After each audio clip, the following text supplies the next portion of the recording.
This podcast is brought to you by Ontrack Studio. Do you have a philosophy for business?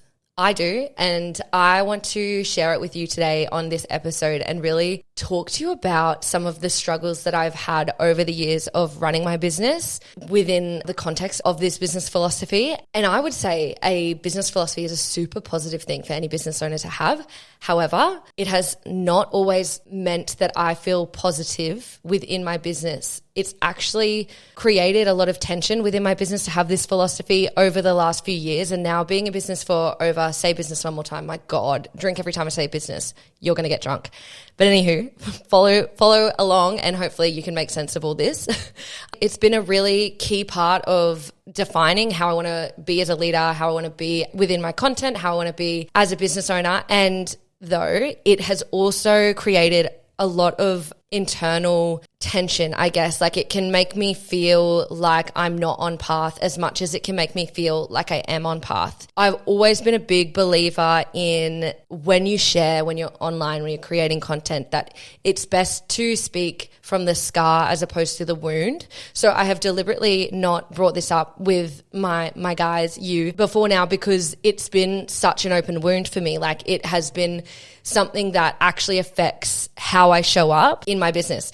Now I'm cured and I've got the magic pill. No, it's not a matter of being cured, obviously, but I feel like I have enough context with how I am to be able to speak on it and share my experience. And I really feel like, you could definitely grab a lot of value out of this if you are someone who is purpose-driven in what you do and affected if you're not on purpose. Could hold your hand through the process or give you a perspective that may help you or at least make you feel a little bit seen. That's the intention for this whole episode. If you're new to my podcast and channel, then this is an epic place to start for you because let's just get to know each other straight from the get-go.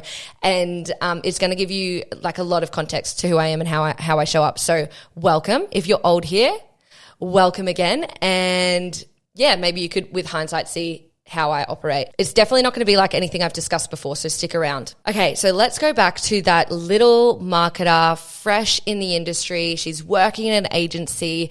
She's made it in terms of like her career goals because she's always just wanted, actually that's a lie. She hasn't always wanted to be in marketing. She was, in law school.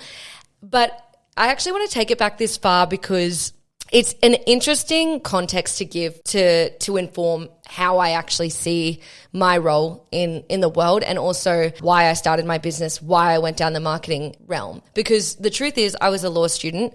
I was 3 years into this degree and I got into that degree because I wanted to change the world. Small goal. Nothing's changed there. I wanted to change the world. I wanted to positively impact the world. I really felt this like fire in my belly all through school. And, initially I went into uni to get into business. No, I actually went in initially to do teaching, wanted to change the world because that was my world growing up. I'm like, this is the best way because, if you can be a teacher and make a positive influence, that is the best case scenario. And I fucking shout out to teachers. My sister's one, my dad's one, come from a whole family of teachers, go the teachers. But then when I came out of school, I realized, there's a whole world outside of school. And actually that goal, my goal being wanting to change the world, means I'm going to have to change careers because there's a whole lot more world out here. Anyway, skip forward a few, dropout degrees, a trip overseas in Cambodia and Thailand. Anyway, I landed on the fact that law was my path forward. Half because I was watching Suits and wanted to be like Rachel, the paralegal. But the other half was definitely because I saw that as like, the best way to make change. Like you can actually fight in court and change the law and you can, represent underrepresented groups. And I'm like, yes, I'm feeling so drawn to this career. Anyway, spent 3 years in it, loved studying it. And it wasn't until I was getting closer to the end of the degree and there was all this discussion around like what that career actually looked like through my own research. Also, someone I followed on social media was in law. She was a lawyer and she dropped out of that career. And she was sharing a lot about the reasons behind that and what she actually wanted from the world and the reality of the career. And this definitely impacted me at a really big level. And I was like, oh my goodness, like you were so limited in law. No one, not your average person is like sitting in and watching a freaking courtroom situation go down. Like they're not being impacted. The big cases get a lot of attention, but is that actually making a positive impact on the world? Not necessarily. And is it realistic that that's my pathway to make this positive impact on the world when the hours are that long and likely I'm just going to be buried in paperwork for at least, 5 years, and then maybe I'll get myself into a position, if I don't hate my life, to have that, opportunity to change the world at large that my goal was. Anyway, so this was sort of started to spiral me out. I'm like, oh my God, I don't want this career. Like, health is so important to me. I'm going to have to, give up my health in so many ways and my priorities. And so there was that selfish element too, I'll admit. But anyway, it was in this moment before I left my law degree, and I'm like, you know what? Where are people actually consuming information? Like, they're not witness to the actual courtroom. They're in the world where they are being completely exposed to advertising and marketing, and these are the things that are actually impacting the everyday person. And this light bulb went off and I was like, oh my God, I'm going to get into marketing. And initially my goal was to learn the skills and then go and work for Domestic Violence Australia, work on the campaigns to get that message out there, because I'm like, I want to get behind things that are actually helping people. And domestic violence was something that I was not necessarily directly impacted by when I was younger, but it was something I feared a lot. Like, whenever I'd watch movies and there was domestic violence, I couldn't watch. So I was just like, this is what I want to do, or something around that area, women's rights or anything, So that was my goal. I was like, okay, I'm going to go into marketing and I'm going to ultimately work my way into one of these really positive campaigns and change the world that way. Tangent or tangent not sure, but interesting context to how then I went into marketing. So I had this standard, when I was working in an agency, I'm like, I want to positively impact the businesses I was working for. I wanted to positively impact their audiences. I remember one of my first clients was a really well-known gardening client, Searles, if you know the potting mix. They were my client. I was like doing their content for them. And I took this, philosophy into that. I mean, is gardening changing the world? No, but it was very, very much impacting the community that it had. And I took that in my stride and I made that important, and the content landed because of this philosophy, in my opinion. So that was agency world. We all perhaps maybe don't know the agency story. If you're new, maybe you do. I might make a whole episode on this, but agency for me wasn't for me, particularly in the one I was working for, because it felt like you were manufacturing. I'll keep that loop open so you can tune into one of the next episodes where I go into that deep dive it.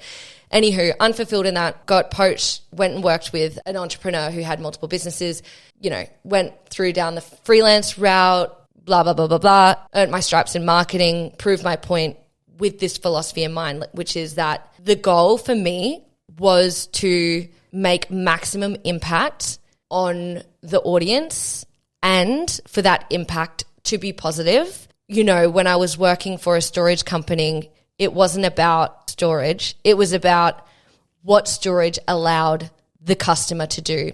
We created a whole brand around the phrase, make space to move freely. And for those of you who have been following forever, you'll remember this. And I created that Mammoth Stories series where it would feature a customer from the storage, which is Mammoth Storage, and it would follow them on a day in their life and basically tell their story and basically show how the storage created the space for them to move freely. Everyone else in the storage industry was competing on price or saying, we sell boxes, and this was the standard of marketing for that industry. My philosophy meant that that wasn't good enough, and I had to take this approach. Similar to be said for a pottery studio that I was working for. Instead of saying, here's a fun class, like come and, get crafty, have a great crafternoon, or what approach we could have done together with the founder, who was an avid meditator, had sat a lot of Vipassanas, and his tie into pottery was the connection he made with the stillness you could experience in meditation was the same sort of stillness you could experience in pottery. And we infused that into the marketing, and you're starting to see the pattern now of this philosophy that I had straight, like law degree, all the way through to when I was working for businesses. Of course, agency was a key part of that for me, working for businesses, and then I became a freelancer. And throughout this time, it all kind of blurs into one here, but I started Ontrack on the side.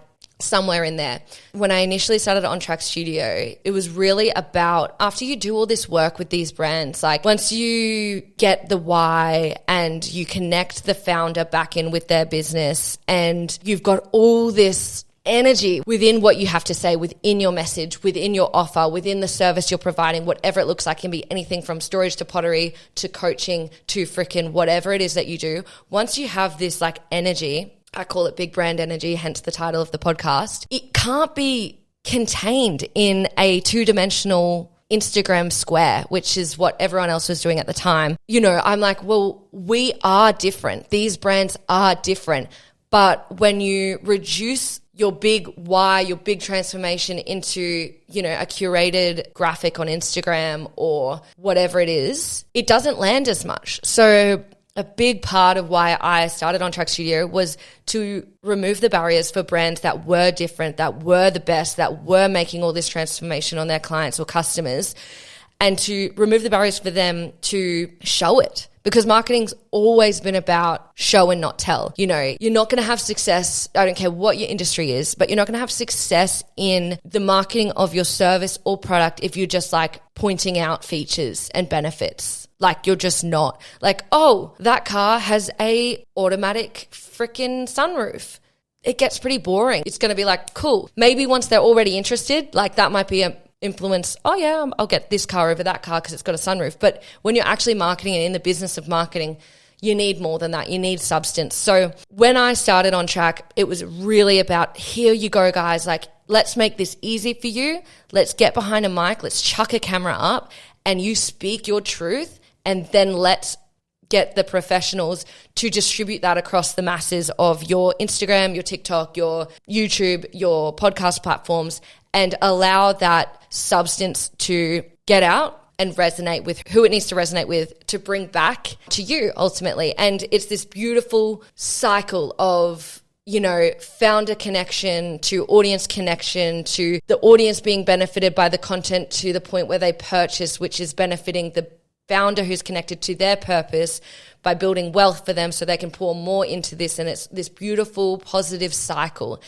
And that is always been what drives me in business. It's always been the underlying philosophy with what I do. And though I want to talk about the tension that has caused me, because initially when I first started the business, it wasn't like obviously I'm going to start a podcast like it is now. If you have a business, it was like a bit out the box. And honestly, like for years I had to explain and still do sometimes to people about like the benefit of a podcast for a business. And if you're still wondering about that, I'll tell you, I'll surmise it to this. The benefit is that you can showcase your differentiation, like why you're different from everyone else in the marketplace. And if you are as good as you claim to be, perfect, because you can show that through your conversation skills. You know, you can actually showcase why you're different. You can speak into the likes of your philosophy you don't have to actually make an episode about it, but your philosophy comes through when you speak and you show up in front of a camera, in front of a microphone. And it's actually, in my view, when I started the business, even though it was this like out of the box approach of like, oh, okay, podcasting, you know, what I noticed is like everything that I resented about marketing in my freelancing career, about how like, you know, people would just hire you. If you've hired a marketer before, you might completely understand this feeling that you're just like, you want to hire that marketer and you want them to just get your leads or grow your audience or make you sales. And it's this like relationship with marketers and founders that is sort of like, it puts the expectation on the marketer to get them these like, and you know, to a point, rightly so, right? You hire a marketer because you want to, you know, close the gap on what you don't know and execute so you can like run your business. But equally what I found in my freelancing was people would want to manufacture the value that they give. So for example, and this is not a past client of mine, I would never talk about a past client of mine in this way, but let's say you sell ballet shoes and that's your business. Instead of actually creating the best ballet shoes you possibly can, certain businesses would put the emphasis on, or the pressure on the marketers to sell the shoes when it's like they're breaking, the quality shit, The style's out of fashion, a bit outdated, but people would self-diagnose their issue as like a marketing issue when in fact it's like it's a product issue. So I loved when I started this pathway into podcasting in the podcast world, because at that time I had this belief that you couldn't sit down and record for 20 minutes, 40 minutes, or even an hour if you weren't someone who's leading from substance. Remembering this is the era, like now we all know founder-led content is what's performing. But I freaking knew that back then, just saying. I knew it back then. It's actually always been the case. But what people would get away with back then is these super curated feeds, graphics. What else were people posting back then? A lot of like aesthetic-based content. And you could kind of grow organically really quite quickly.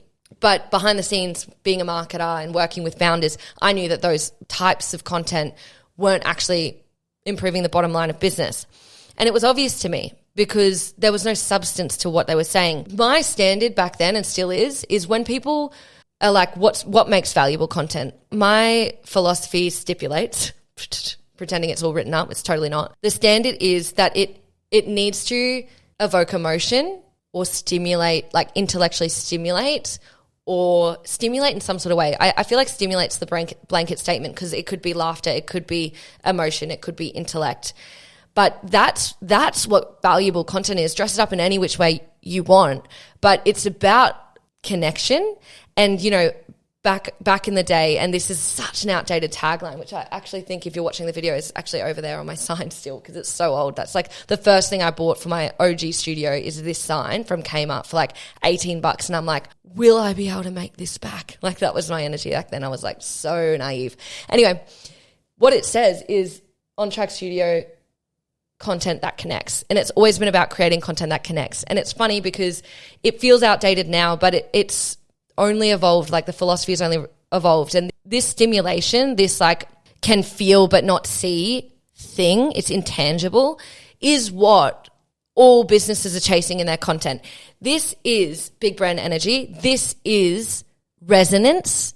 But all this time, people mistaked reach for resonance. Like they saw views as the goal when views are nice to have as a secondary gain if your content's resonating with your audience. In my view, always been my view. So this is a philosophy. Anywho, I'm going on tangents. I'm glad you're all here with me.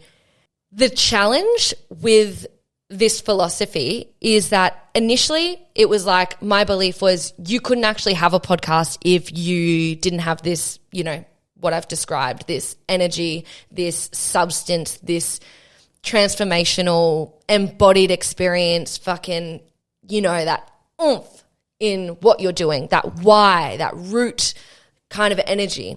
But then as, you know, you would think as podcasting became more popular, you're laughing, Sophie, you've picked a winner, you're going for it. This is the best business ever. The problems that came with that, though, for me, who is deeply connected to my philosophy, is as it got more popular and a little bit more obvious to the people who are a bit cluey, is that, and this happens in most things, which we can talk about in another episode, but is that with that became, oh, okay, cool, that checklist approach. It's like, oh, okay, if I get a good microphone, a good camera, some decent lighting, a nice little backdrop, and I speak into that, then the goal is achieved. But again, this is like, you can't just, and this made me feel shit because it meant that people were, you know, coming into the studio, or even bigger than myself, bigger than my studio. But what I would see online is people, you know, ticking those boxes, like getting the good camera, having a decent edit. The mic is on fleek. We're rolling. We've got this, what looks like quality content, but in the end, what it was is either a teleprompted someone else's words behind the camera or ChatGPT version of what it is you think you should say, which in turn would reverse the goal of resonance because you're not even speaking from yourself. You're not even speaking from yourself. And it made me feel like I don't want to be in this industry anymore. If people can fake it, I don't want to. I don't like it. I want to be here to fucking make a big difference. Anyway, that was the wound. So I'm having this business where I've obviously got these fucking epic clients. If you follow me on Instagram, you see me sharing them. We love majority of the people, actually everyone on a production package, and most of the people that walk through Ontrack's doors. But what I was finding is that also with that, I was attracting the people who wanted the pretenders, is what I call them. They wanted to look like they were the professionals. They wanted to, and I don't think you need to be a freaking expert before you have a podcast. We'd all be in trouble there if that was the case. But what I do think is that the power of this platform is not what you think. It's not because you've got a high quality video that's a powerful fucking asset in your business. What it is that it's an ability to fucking talk to your people and connect, resonate with them, and in turn create a relationship with them, which down the track ultimately means you're going to be the no-brainer investment from them if you're selling what they're buying, if you know what I mean. Why I'm lit up right now is because the philosophy is philosophizing. That's not a saying, but the philosophy is feeling good right now because there was this like initial stage of content where it was like, you get a good camera. If you had a good camera and you could know how to speak well and a good mic, you could speak your truth. But then that attracted people who just had a good camera, had a good mic and could speak well, but not necessarily, it didn't weed out the people who were pretenders because you can just follow a script these days. So it was like peak, trough in terms of my philosophy. And then now we're on this new peak because AI is freaking epic and it's killing it in terms of its learnabilities. You know, now I've actually got a lot to say about AI and I think I've clued into it a lot of times in my podcast before, but this isn't a discussion about good and bad about AI. This is just stating fact. People use AI to write their content now. It means that like the barrier to entry to have social media presence, or if depending on how you define value, I define it differently as we now know, but depending on how you define value, technically people could argue I can create such valuable content from ChatGPT. It's pumping out all this content. So it's like the online world is swimming in content but are starving for substance. And we're in this beautiful time in terms of like my philosophy where people are craving realness and full on unscripted, this is true, let's fucking go, love it or hate it, just be real with me content. And that's now weeding out the pretenders. Yay! It's an interesting thing, a philosophy in business, because as much as it can be the carrot and like push you forward, like here, I'm like, you know, that mission statement that motivates you, chuck it on the wall, here's what I'm here to do. When things happen outside of your control where it can like sway you in terms of like, of course, when your business starts doing well, you're going to attract more people and those people aren't going to always be the reason you started the business. What I've now learned, and the learning for me is that you're never going to be fully content and like soul filled by as you grow in business, every single client, every single production, every single piece of content that your team produces. But you are always going to, if you lead with your philosophy, connect deeply with the people who you set out to connect. If you wear your philosophy on your sleeve, which I think, you know, I'm tangenting now, but like, which I think just quietly is brand. Like, I think the world wants to know, like I'm talking about particularly in the one, like the counselors, coaches, freelancers, like the sole trader, like, or founder facing brands. How cool that you can like build a brand off just like your philosophy. And like, this is what I work with my business clients. Most of them are coaches in our containers and in our work, is that, yeah, you can actually just lead, like figure out what your philosophy is, know what your service is, speak into that, give like your actual real like perspective, share your lived experience, story tell. You know, these are skills, but but when you really like get down into it, it's like it's quite a natural skill, like particularly if you're in those industries where you are conversing, like, you know, you coaches, for example, you're conversing with your clients every day, you're literally coaching them. I'd be surprised to learn you struggling at conversing or struggling at delivering, you know, what it is that you need to say. And it's an awesome time, you know, for that being like my preference of who I work with. It's like, great, the pretenders, the audience have clued in, you know, another 3 tips to improve your sleep or 3 tips to freaking get abs content, no matter how good the video or the mic is or the lighting in the back. People are scrolling through, they're bored, they don't care, okay? So if you're someone who is struggling to really stand out in your industry, hear me now, best time to start speaking, you know, using your actual words and speaking exactly how you speak. Stop scripting. Stop reading off ChatGPT. Stop getting it to write all your captions and your carousels and start speaking, because your goal in marketing, particularly in content, is to resonate. And don't get distracted by what the algorithms, don't get distracted by what the tech giants tell you is value. They're telling you views, likes, saves. But from a business context, you can have all that and get no money. From a business context, you need resonance, because resonance is what leads to revenue. I can put that on a t-shirt. And that's where I'll leave you. Thanks for listening.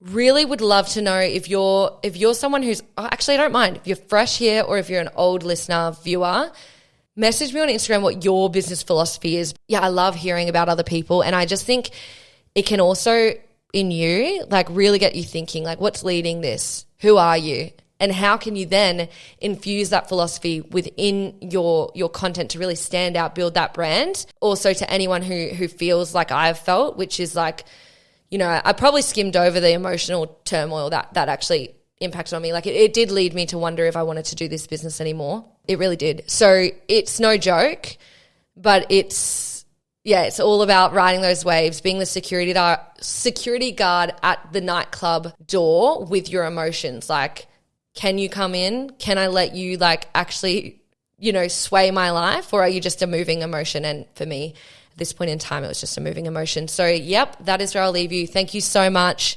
Peace out, my people. Peace out.